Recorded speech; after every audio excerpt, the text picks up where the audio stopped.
nature, having escaped the corruption that is in this world through lust. And besides this, giving all diligence, add to your faith virtue, and to virtue knowledge, and to knowledge temperance, and to temperance patience, and to patience godliness. Okay, so if you can't tell, I'm teaching on patience today. And first, notice with me what patience means. In the Bible, it says that patience means going through a difficult situation with a calm endurance and not complaining or losing self-control. Patience doesn't come with us with open arms. We gain patience from hard testing and trials which God allows. In Romans 5:3, it says, "And not only so, but we glory in tribulations also, knowing that tribulation worketh patience." Okay, so my first example is, in Genesis, Abraham was an example of being impatient. Ishmael was born from Hagar, and at the end, Ishmael was an image of the Arab nation, or a picture of bondage. My second example is Job. A good example of patience is Job. And Satan went to God to test one of his servants. First, he killed all of his animals.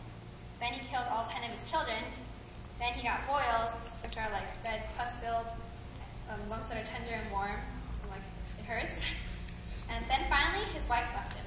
But at the end, he never forsook God. He still loved God and praised him more. So God blessed him more abundantly with more children and more wealth. Okay, so Hebrews 1:21 says, "Wherefore, seeing we are also compassed with a great cloud of witness, let us lay aside every weight and the sin which doth so easily beset us, and let us run with patience in the race that is set before us." So how to be a patient Christian? The Christian life is like a long-distance race. First, we have to start the race, or get saved and begin to serve.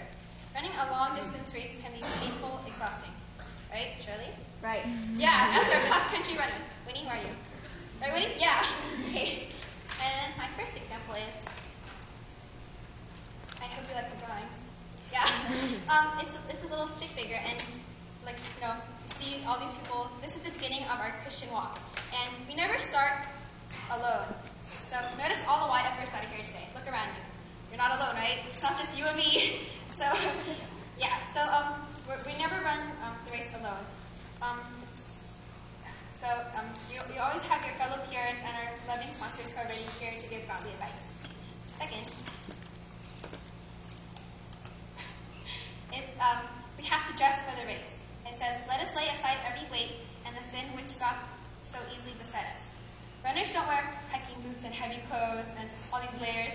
We have to put on the new man. Ephesians 4:24 says, "And that you put on the new man, which after God is created in righteousness and true holiness." That means getting rid of the sins in our life so that we don't slow down or just quit. Okay, and last. Yeah.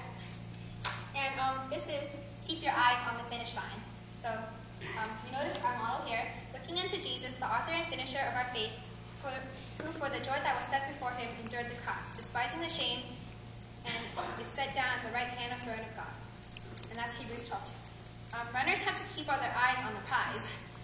Philippians 3:14 says, "I press toward the mark for the prize of the high calling of God in Christ Jesus." Remember why you're running and who are you running with. And at the end, it's always worth it. And all this to say, we need to attain patience. Patience leads to godliness. And as Christians, our main focus is to glorify God. That's the reason we're here. Without patience, how are we to glorify God? Some things we just take for granted. Instead of complaining or getting angry, how about we learn to be thankful and gracious for what God gave us? So are you being patient? Are you being patient with your parents? How about your friends? Is what you do glorifying to God?